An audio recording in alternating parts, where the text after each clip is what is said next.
Hi students, welcome back to Commerce Veda. As the CMA exams are approaching, CMA Inter exams are approaching, I decided to discuss more on the MCQs issued by CMA. The first videos are with respect to MTP MCQs. So MCQs in set 1 and set 2 MTPs. This paper is about paper 6, financial accounting. So let us discuss about MTP set 1 MCQs of financial accounting, paper number 6th paper. Right, the first one. What does accounting period concept assume about the life of an organization? A life of an organization for an accounting period generally going concern. Right, so it can't be limited to 10 years. It can't end at financial year and it can't be not measurable. So the option left here is it can be split into smaller periods of equal duration. It is called periodicity concept. So the option is B for the first question. The second question, outward invoice. There are two invoices. One is inward, one is outward. Inward is when you purchase, outward is when you sell. So the option for outward invoice is sales book, that is C.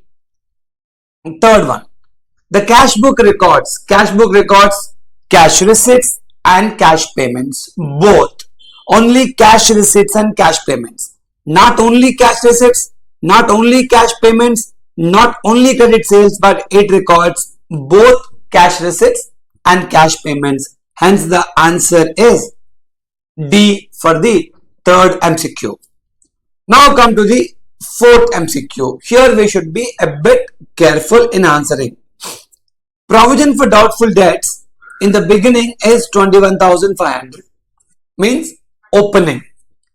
During 24-25, the bad debt and bad debt recovery is given. So 10,500 bad debt and 2,100 recovered. Recovered we can ignore because recovered directly goes to profit and loss account, because it's already adjusted in provision. Then the debtors as at 31st March 25 were 2,25,000. Additional provision is to be made is 5% on debtors. Right. If on 31st March there was additional bad debt of 2,500, so this is additional bad debt of 2,500. So I should create additional provision for this. So how do I do this here is my opening provision is 21,500 less current year bad debts, sir, 10,500 less additional bad debts 2,500. So total 21,500 minus 10,500 minus 2,500. The provision as of now is 8,500. Now balance. Now the actual debtors as on 31st March 25 is 2,25,000, which is already deducted with the bad debts, but the additional bad debts of 2,500 should be debited. So the actual debtors 2,25,000 minus 2,500 is 2,500 into 5% should be the provision. So into 5%, the provision should be 11125. So the provision should be 11125. Already there is existing provision of 8,500. So the excess provision to be created is 2,625. So you need a provision of 11125. Let me clear it.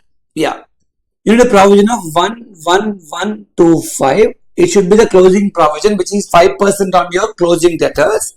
But opening balance after adjustment, the current provision balance is 8,500.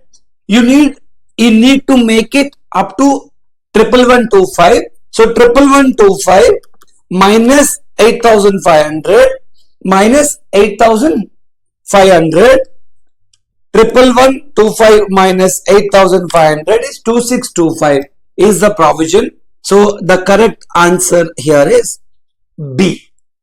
So option for the fourth question is B, which is 2625. Once you create 2625, the current provision is 8500 plus additional 2625 will become 11,125 at the end of the year. Right. Then the next one, fifth one. Miss V draws a genuine trade bill of 25,000 for 6 months. But after 1.5 months, as a result of unexpected requirement of cash, she immediately discounted the bill. It means original period 6 months and period expired is 1.5 months. The balance period is 4.5 months. Balance period is for unexpired period. This is called unexpired period. 4.5 months. So how do we compute the provision? 25,000 into the rate of interest is 10% per annum into unexpired period 4.5 by 12. 25,000 into 10% into 4.5 by 12. The answer is 937.50, which is exactly your option number C. Option number C. The answer is 937.5. The next question. K of Kolkata sends 400 bags of jute to TF Tamil Nadu costing 200. So the cost of consignment sent is 400 into 200, which is 80,000. And consigner expense 2,000. And consignee is non-selling expense, because selling expenses can't be added to the cost, but non-selling expenses must be a part of the cost. So non-selling expenses 2,000. Overall cost is 84,000 for 400, out of which 300 were sold. 300 sold. So balance is 100. So how do you identify? If 84,000 is for 400, how much is for 100? What is the value of closing stock?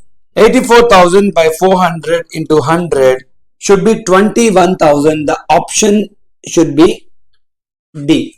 This should be 21,000. Question number 6 is 21,000. Moving on to the next question. Journal entries for wages of 10,000 paid for installation of machinery.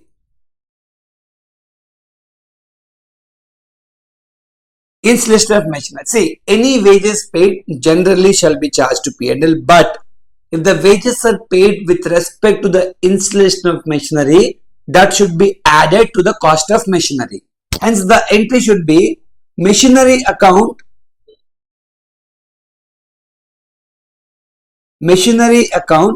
to cash or bank, which is 10,000 rupees. So it is given option number B. So it should be taken as cost of the machine. Direct expenses incurred should be added to the cost of the machine.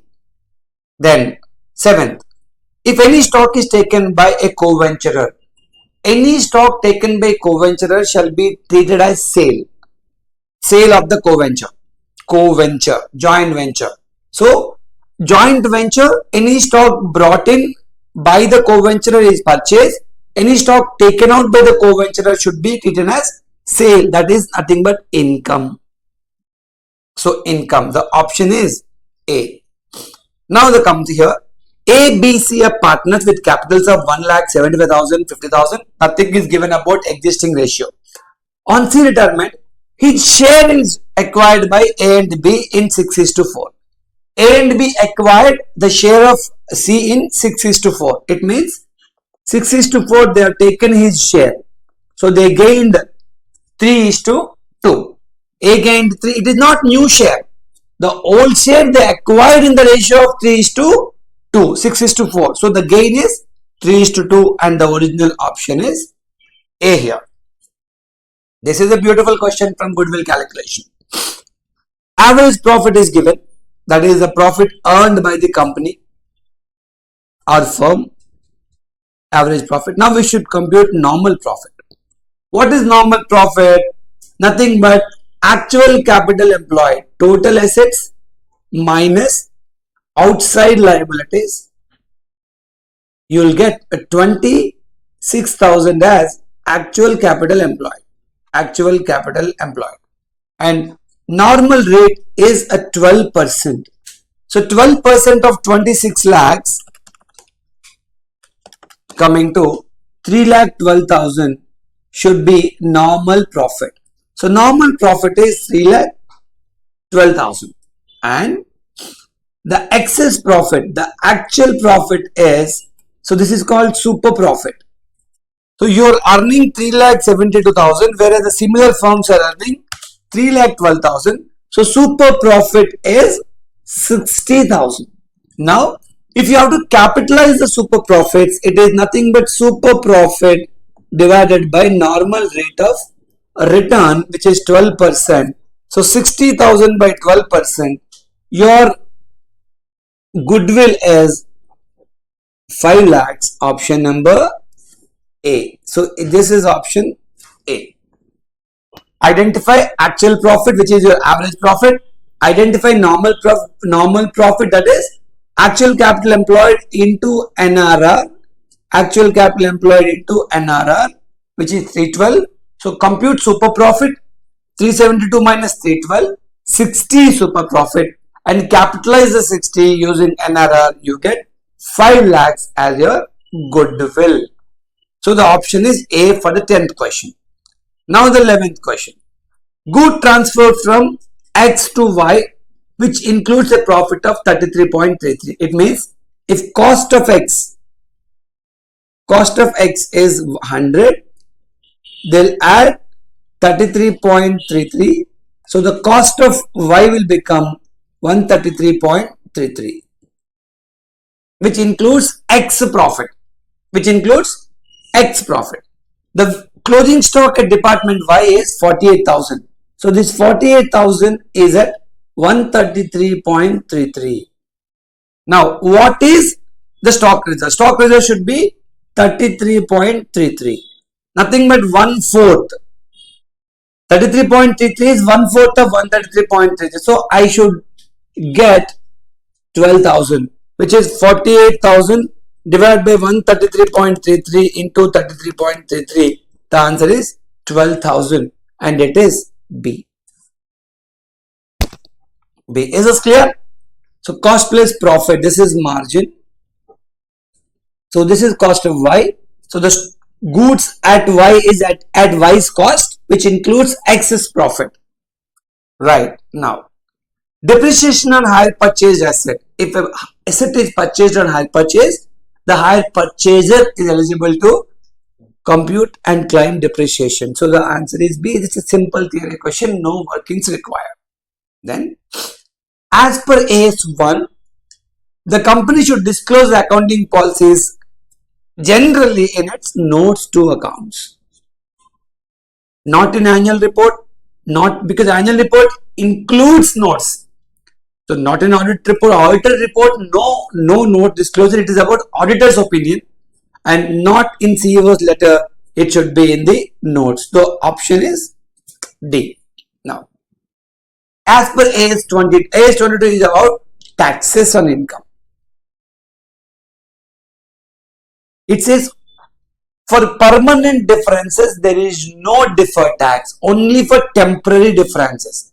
Exempt income is a permanent difference. 100% reserved expenses are permanent difference. Enhanced reduction is also a permanent difference. Hence, all the above are called permanent differences. So basically, depreciation is a temporary difference, timing difference. There are two differences, permanent difference and timing difference. AS22 is applicable only to timing differences. Means allowed this year, not allowed this year, allowed next year, or not allowed this year, allowed next year, or allowed this year, not allowed next year. So we should be very, very clear on this. So all are permanent differences. The option is D. machinery purchased worth 5,000 was omitted from the accounts. Omitted from the accounts means what? Entry is not passed. So actual entry should be machinery account to cash 5,000. So machinery should be debited 5,000. Cash should be credited 5,000. What are the options given? Purchase? No. Machinery should not be credited. None of the above? No. Cash shall be credited? Yes. See here, the entry.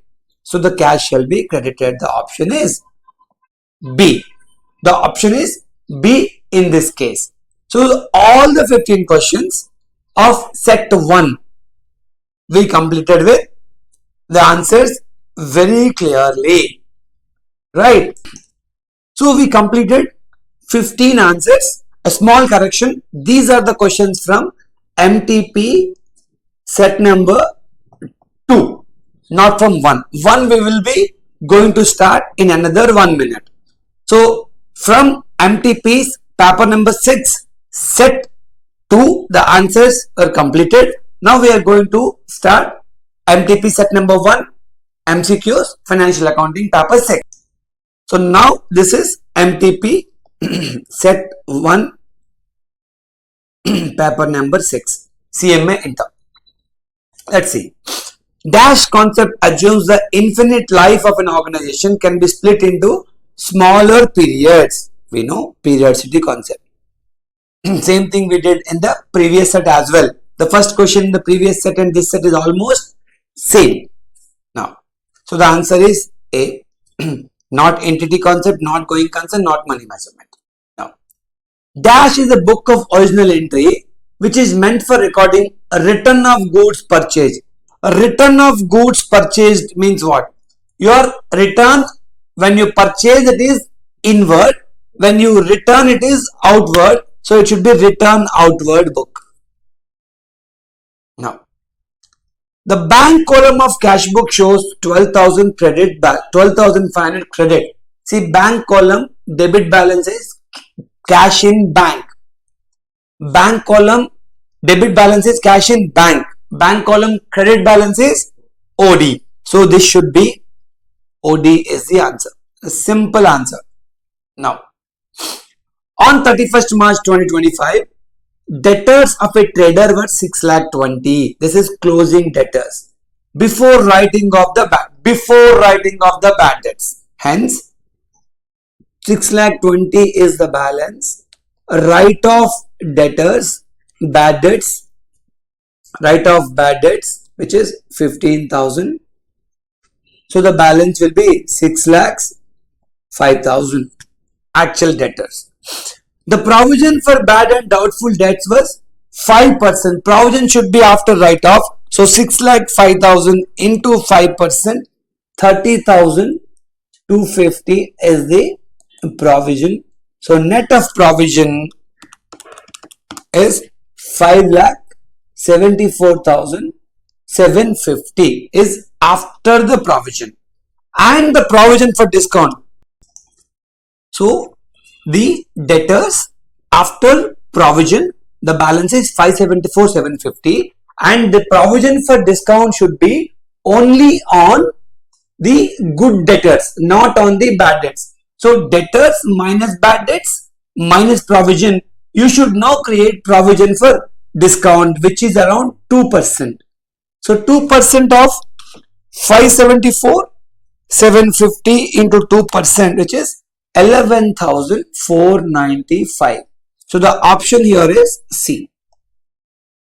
That is the 6th question. Then comes our next question. A bill of 30,000 is discounted with bank at 10% for 3 months. So discounted 10% 3 months. What is the discount amount? Very simple. Bill value 30,000 into 10 by 100 into 3 by 12, 4 and you can say 70, 75 into 10 is 750. So the answer is A. So this is value into percentage into 3 by 12 period. You get option number A as answer for fifth question. Now, goods sent and consignment 1,20,000. Invoice price. Invoice price means what? Cost price plus profit equals to invoice price. You have invoice price which is 120 and invoice price is 25% above the cost. So this is at 125, cost is at 100, the profit is 25. So now how do you identify what is the loading? Invoice price into 25 by 125. So 1,20,000 by 125 into 25 is 24,000. The option is B. Or you can simply it is, if 25% on cost, it should be 20. So 25% on cost equals to 20% on invoice price. So that's why the answer is 24,000 is nothing but 1,20,000. Directly we can say 1,20,000 into 1 by 5, which is 24,000. Anyways, you can do the answer. The next one is, what is the treatment of outstanding salary 10,000 in the financial statement? What will happen? The entry is what? Salary to outstanding salary. So salary is an expense, debit to P&L account. Salary is an expense, debit to P&L account, and a liability which is created in the balance sheet. So it should be a debit to P&L expense and liability must be created. We'll see what are the options. Option 1, to be added to trading account. No. To be added to the salary in P&L and shown as liability. Perfect. B. To be shown as an asset in the balance sheet. No. To be deducted from salary in P&L. No. So the correct option is B. Add to the expense in P&L and create a liability. That is question number 7. Now comes to question number 8. Mr. BB and Mr. CC entered into a joint venture. They both are entered into a joint venture. Expense incurred by BB is 24, CC is 12, and the profit is 18,000. We don't need to think about what is the expense. Here what they ask, share of profit. The ratio is 2:1. Profit is 18,000. So Mr. BB will get 2 by 3. Mr. CC will get 1 by 3. 2 by 3 is 12,000.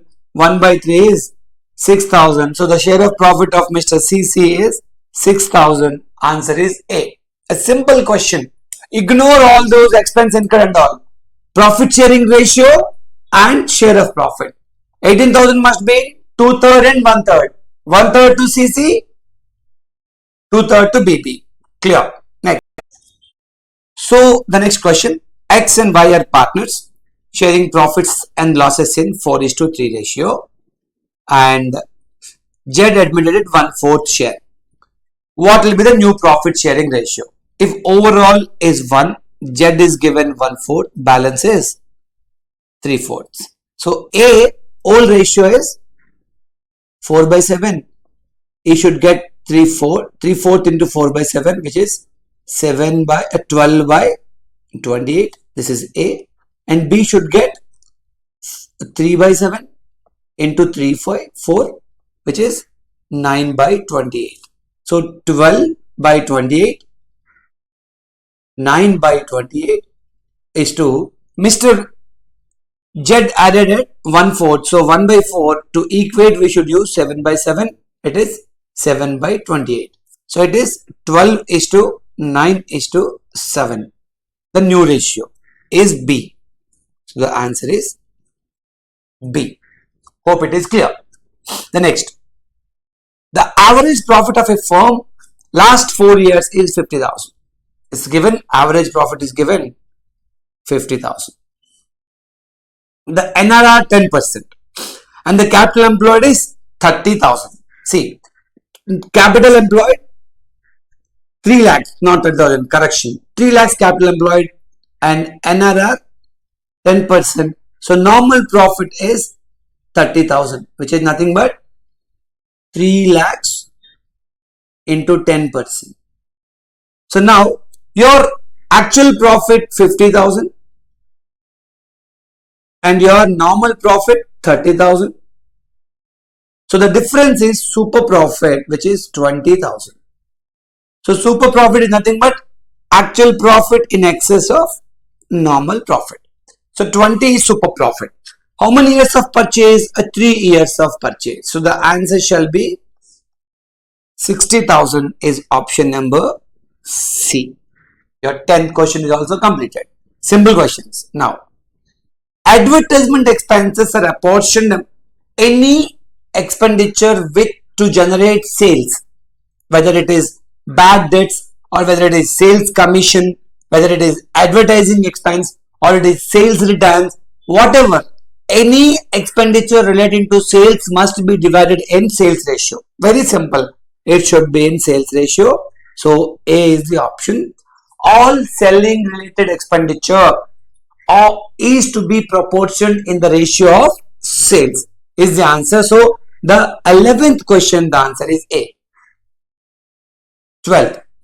A limited purchase of machinery on hire purchase. Perfect.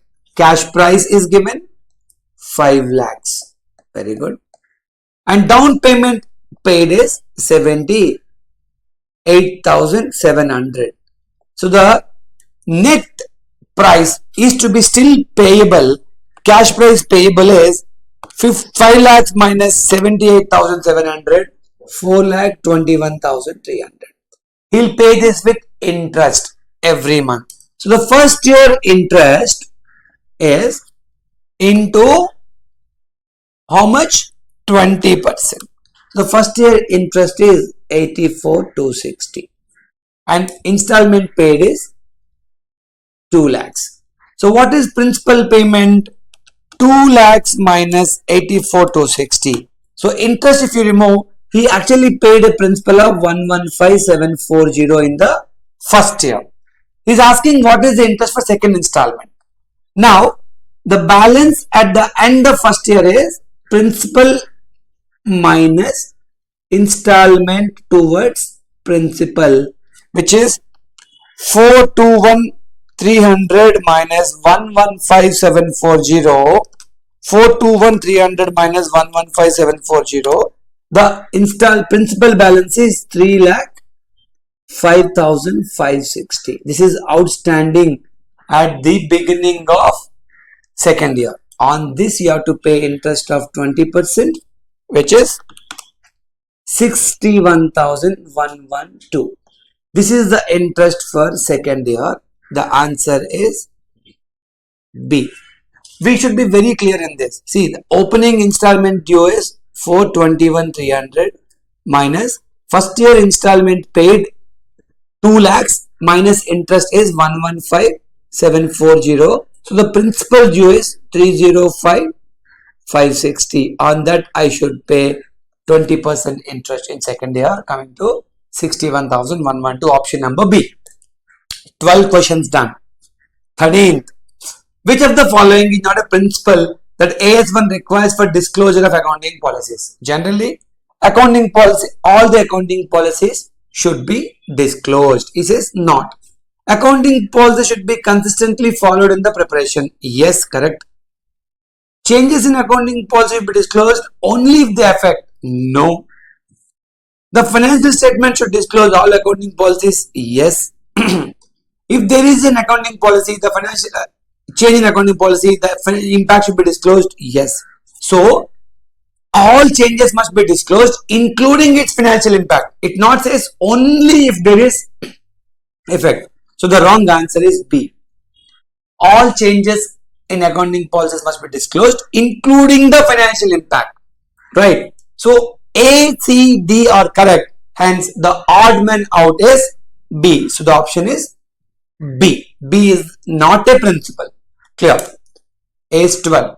A is 12 applicable to government grants. So it's applied to government grants for fixed assets, government grants for promoter contribution, government grants for revenue assets, revenue expenses. So what is left is tax holiday benefits. This is actually tax holiday benefits is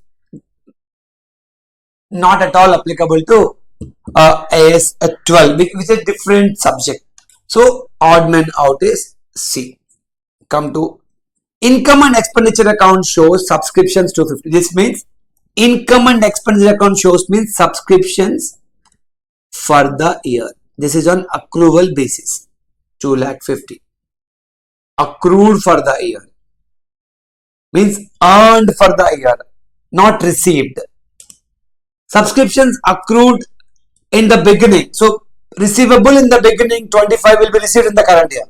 So add outstanding at the beginning of the year, which is 25,000, and accrued at the end means they are not received. They'll be received next year. So we are asking how much is received in the current year. So minus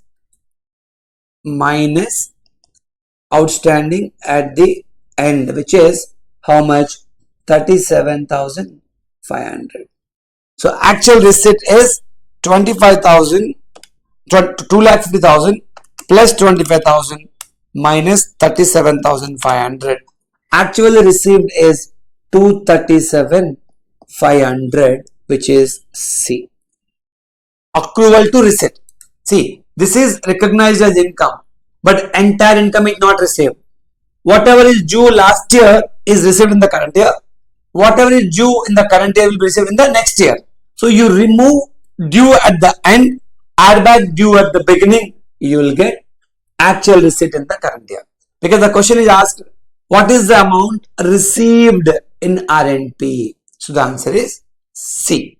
So with this, all the 30 questions, MTP2 15 questions, MTP1 15 questions, 30 MCQs were completed. Hope you guys understood the complete explanation. Thank you. I'll meet with MCQs on FM within some time from now. Thank you. See you all.